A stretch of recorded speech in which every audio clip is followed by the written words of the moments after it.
Gia đình luôn luôn là một thứ mà bất kỳ ai trên thế giới này cũng xứng đáng được có. Bên cạnh những người mẹ luôn một lòng trao cho những đứa con tình yêu thương ngọt ngào và thuần khiết nhất, chúng ta có những người cha mang trong mình trọng trách lớn lao, gánh vác gia đình và làm tấm gương sáng cho những đứa trẻ noi theo. Quay trở về nội dung chính của kênh là game.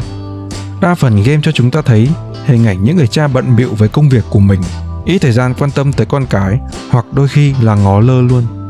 Tuy nhiên trong thời gian gần đây cũng có rất nhiều tựa game lớn nhỏ khác nhau đã phá bỏ mô típ quen thuộc đó. Và dù trong những game đó không ai trong số họ hoàn hảo, thì nhìn chung thứ mà mọi người cảm nhận được từ những người cha ấy chính là sự quan tâm dành cho những đứa con và gia đình họ. Vậy thì hôm nay nhân ngày của cha 18 tháng 6, hãy cùng đêm chơi game chúng tôi tìm hiểu xem những người cha ấy là ai nhé. Video được tham khảo từ những trang báo như Game Rant, CBR và nhiều nguồn khác nhau. Video có thể chứa một vài spoiler, mong các bạn lưu ý và thông cảm. Và đêm đã đến để chơi game.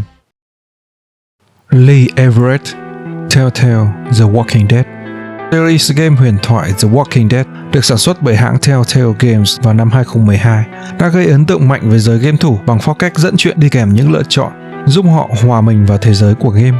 Nhưng điều đặc biệt không kém chính là Telltale cũng đã giới thiệu đến một trong những tuyến truyện sâu sắc nhất về tình cha con trong thế kỷ 21 này.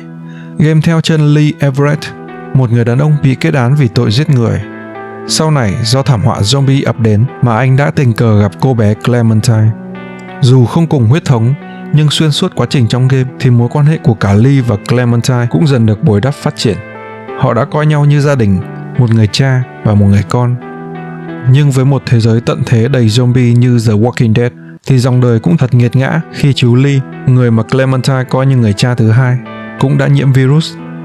Và khoảnh khắc khiến nhiều người chơi đã không kìm được nước mắt khi họ đang điều khiển Clementine và giằng co giữa hai lựa chọn bắn Lee hoặc bỏ mặc anh trở thành một Walker. Hẳn đây vẫn là một khoảnh khắc khiến rất nhiều người ám ảnh đến tận ngày nay, cho dù đã hơn một thập kỷ trôi qua. Tuy vậy, cũng an ủi phần nào khi chú Lee đã kịp cameo một lần trong season 4 của game để tạm biệt người chơi. Bowser, dù khét tiếng trong thế giới Mario với hình tượng một con rùa to tướng và nhìn chả có vẻ gì là tốt lành với cái tạo hình gai góc ấy. Thế nhưng, cho dù là một kẻ xấu, nhưng hắn lại không phải là một người cha tồi. Ngược lại, có thể nói là khá mẫu mực với đứa con của mình là Bowser Jr. Thậm chí trong rất nhiều tựa game Mario khác nhau như Mario Kart, Super Mario Sunshine thì chúng ta cũng đã thấy được những hình ảnh rất đáng yêu của hai cha con. Đặc biệt nhất là trong series New Super Mario Bros. Bowser Jr. còn theo chân cha trở thành boss đi choảng nhau với hai anh thợ sửa ống nước. Cũng đã có lúc Bowser gần như bắt cóc công chúa Peach thành công và nói với Bowser Jr. rằng đây là mẹ của con. Sau đó cũng xuất hiện một tình huống đem lại cảm xúc khó tả khi cuối game Bowser cũng đã xác nhận với con mình là tin không chuẩn con ơi. Tuy vậy, tóm gọn lại thì đây vẫn là một tình cảm cha con rất đẹp và êm ấm của một kẻ phản diện như Bowser. À mà, nếu có ông nào hỏi Bowser có quan tâm đến bọn lính Koopa không, thì câu trả lời là không. Là một người bị bộ lạc Nora ruồng bỏ, Ross đã đứng ra trở thành chỗ dựa cho cô bé Aloy lúc đó. Cho dù bị bộ tộc cạch mặt, nhưng Ross vẫn không bận tâm về vấn đề đó.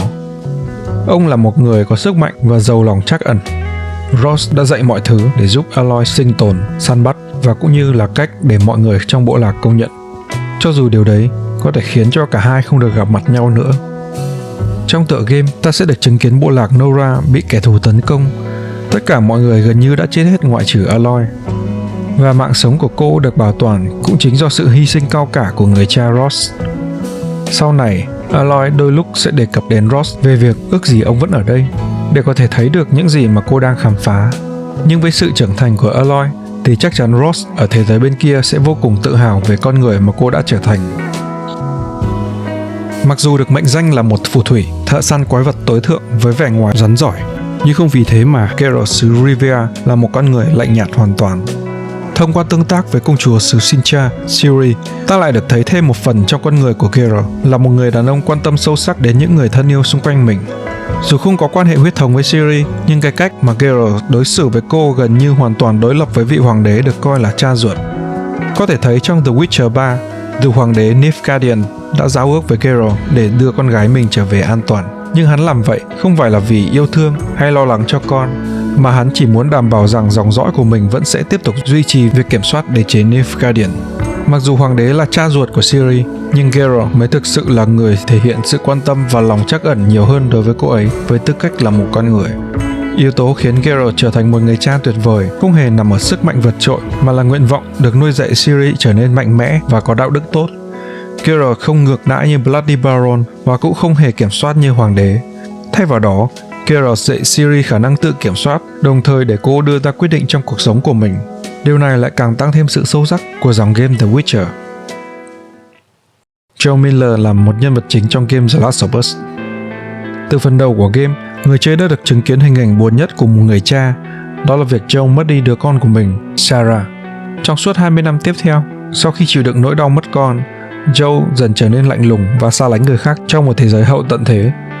Và rồi Joe gặp Ellie. Ban đầu cả hai xảy ra những xích mích và không được hòa hợp cho lắm. Đơn giản vì đây là thế giới hậu tận thế mà, đâu thể tin tưởng bất kỳ ai. Thế nhưng những chuyến chu du về sau càng giúp cho mối quan hệ của cả hai được cải thiện và trở nên bền chặt hơn. Cuối cùng là khoảnh khắc mà bất cứ ai đã từng chơi phần 1 cũng phải trải qua khi Joe phải đưa ra lựa chọn giữa việc giải cứu Ellie hoặc là nắm lấy một cơ hội nhỏ nhoi để tìm ra được phương thuốc chữa bệnh cho loài người. Và Joe đã chọn cái đầu tiên là giải cứu Ellie. Tuy là một quyết định có phần ích kỷ, nhưng về mối quan hệ cha con đã được xây dựng xuyên suốt cả game, thì có lẽ chúng ta sẽ phần nào đồng cảm được với Joe. Khi mà sau cùng, Joe đơn giản cũng chỉ là muốn bảo vệ và giúp cho Ellie tránh xa những rắc rối. Ông thực sự là một hình mẫu người cha lý tưởng, luôn lo lắng cho con cái, cho dù ông không hoàn hảo. Vậy nên sự hy sinh của ông trong phần đầu của The Last of Us 2 đã lấy đi rất nhiều nước mắt của người chơi.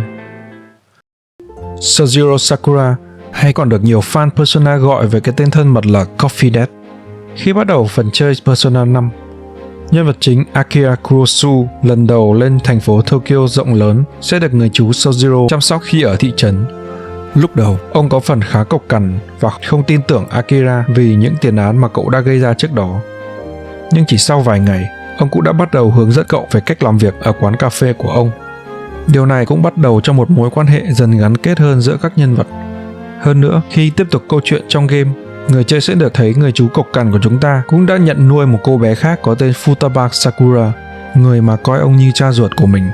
Sojiro cũng là người hỗ trợ, động viên và giúp che đậy những bí mật về nhân vật chính của chúng ta trong rất nhiều hoàn cảnh khác nhau. Càng về sau, ông càng coi những đứa nhóc kia như thành viên trong gia đình. Vì vậy, Sojiro không chỉ pha cà phê rất ngon, mà còn là một vị cha già đáng kính. Kẻ diệt thần, bóng ma thành Sparta là những danh hiệu mỹ miều mà người đời đặt cho ông bố tiếp theo mà chúng tôi đang nhắc đến, Kratos. Có rất nhiều người chơi hiện tại vẫn đang biết đến ông như một người cha của Atreus ở vùng Midgard của Bắc Âu. Nhưng bạn có biết đã có một khoảng thời gian dài trước tất cả các phần God of War, Kratos cũng đã có một người vợ và một người con gái tên Calliope. Hạnh phúc gia đình họ kéo dài không được lâu. Khi một ngày Kratos bị thần chiến tranh lúc ấy là Ares đánh lừa và vô tình xuống tay giết chết vợ con mình. Từ đó, ông hứng chịu lời nguyền, tro cốt của người vợ và người con quá cố sẽ bám chặt da thịt Kratos đến hết đời. Sau tất cả các sự kiện xảy ra ở Hy Lạp, Kratos tìm đến sự yên bình ở vùng Bắc Âu xa xôi. Và việc nuôi dạy Atreus khôn lớn cũng đã cho chúng ta thấy một Kratos hung hãn và tàn bạo ngày xưa đã thay đổi nhiều như thế nào. Xuyên suốt hành trình của hai cha con, Kratos luôn đóng vai một người bố tuy có phần cộc cằn, nhưng luôn thể hiện một thứ tình cảm đầm ấm. Không còn là một chiến thần Hy Lạp chuyên đi gieo rắc sự hủy diệt. Giờ đây, Kratos đơn giản là một người cha muốn bảo vệ con mình và nuôi nấng Atreus trở thành một người tốt hơn ông hồi trước. Khoảnh khắc Atreus dần rời xa vòng tay của cha và bắt đầu một cuộc hành trình mới của riêng mình cũng chính là lúc Kratos thấy được sự thành công và niềm tự hào mà ông đã tìm kiếm suốt cả đời. Chúng tôi cũng xin chia sẻ thêm một chi tiết về diễn viên lồng tiếng cho Kratos, Christopher Judge. Anh cũng là một ông bố của 4 người con. Đối với anh, vai diễn là món quà và là lời xin lỗi gửi đến các con thân yêu. Vì anh đã từng có quãng thời gian quá tập trung vào công việc mà không được chứng kiến con mình trưởng thành. Anh có một sự đồng cảm sâu sắc với Kratos khi có cuộc đời không được dành trọn cho con cái. Điều này được thể hiện rất rõ trong giọng nói của Kratos khi nhận lại song đao Blade of Chaos. Christopher đã khóc vì nhớ về gia đình mình trong lúc quay cảnh đó. A monster. I know. Kazuma Kiryu, Yakuza. Bên cạnh khả năng combat đỉnh cao, thì kỹ năng làm cha của anh chàng Yakuza Kiryu cũng là một chủ đề rất thú vị để nhắc tới. Sau những sự kiện của phần Yakuza gốc, Kiryu cũng đã có cơ hội được làm cha khi anh nhận nuôi một cô bé tên Haruka Sawamura. Kiryu đã nuôi nấng và dạy cho Hakura những điều tốt nhất, để khi chơi những phiên bản sau của Yakuza, Haruka càng lúc càng trưởng thành và cá tính hơn. Thế nhưng cuộc hành trình làm cha của Kiryu không chỉ đơn giản như vậy. Trong Yakuza 3, khi người quản lý cũ của trại trẻ mồ côi Morning Glory qua đời, chính Kiryu là người đưa ra quyết định tiếp tục điều hành cơ sở để chăm sóc những đứa trẻ trong trại. Tuy là một Yakuza, những người được ví như mafia Nhật Bản, nhưng không thể phủ nhận việc Kiryu đúng chuẩn với hình mẫu của một ông bố quốc dân. Emil Valiant Hearts. Chiến tranh là khoảng thời gian mà lòng tốt và tính nhẫn nại của mỗi con người được thử thách nhiều hơn. Valiant Hearts hay trái tim quả cảm không chỉ cho chúng ta thấy sự tàn khốc của chiến tranh mà còn khắc họa hình ảnh của những con người trong cuộc chiến đấy. Emil là một người đàn ông Pháp gia nhập quân đội trong thời chiến, nhưng ông chỉ chiến đấu với những bất công và rất sẵn lòng giúp đỡ những người có lòng tốt, kể cả khi đó là quân địch. Điều chúng tôi muốn nói đến ở đây chính là mối quan hệ của ông với con rể người Đức, Karl. Tuy thuộc hai chiến tuyến hoàn toàn đối lập với nhau, nhưng hai cha con luôn tìm cách giúp đỡ nhau để tránh xa những rắc rối. Chưa kể đến việc ông thường xuyên viết thư để thăm hỏi người con gái ruột đang ở vùng quê xa xôi. Với một trái tim vĩ đại và quả cảm như vậy, người nông dân chất phác và thầm lặng ấy đã cống hiến cho đất nước và ra đi trước sự tiếc thương của bao nhiêu con người. Octodad. Không giống với bất cứ ai trong danh sách này cả, Octodad, y chang tên gọi của anh, là một con bạch tuộc đúng nghĩa đang trong quá trình trở thành một người bố một vợ hai con. Nhiệm vụ chính trong game là không để gia đình phát hiện ra mình là bạch tuộc. Yep, các bạn không nghe nhầm đâu. Tuy xuất thân có phần ngộ nghĩnh, nhưng trên tất cả, mục tiêu của anh bạch tuộc vẫn chính là trở thành người cha có đầy đủ trách nhiệm với gia đình. Điều này được thể hiện qua việc anh muốn dành thời gian với những đứa con, cũng như là giúp đỡ người vợ của mình. Tuy chỉ là một con bạch tuộc, nhưng trong quá trình chơi game, ta vẫn có thể học hỏi kha khá kinh nghiệm làm bố từ nhân vật này. Thật là tuyệt vời phải không nào? Vậy là video cũng đã đến lúc kết thúc. Chúng tôi hy vọng rằng sau khi xem xong video này, bất kể bạn là một người cha hay một người con, thì chúng tôi cũng mong các bạn có một Father's Day thật là tuyệt vời. Rất cảm ơn các bạn đã xem và hẹn gặp lại ở những video tiếp theo. Chúng tôi là Đêm Chơi Game.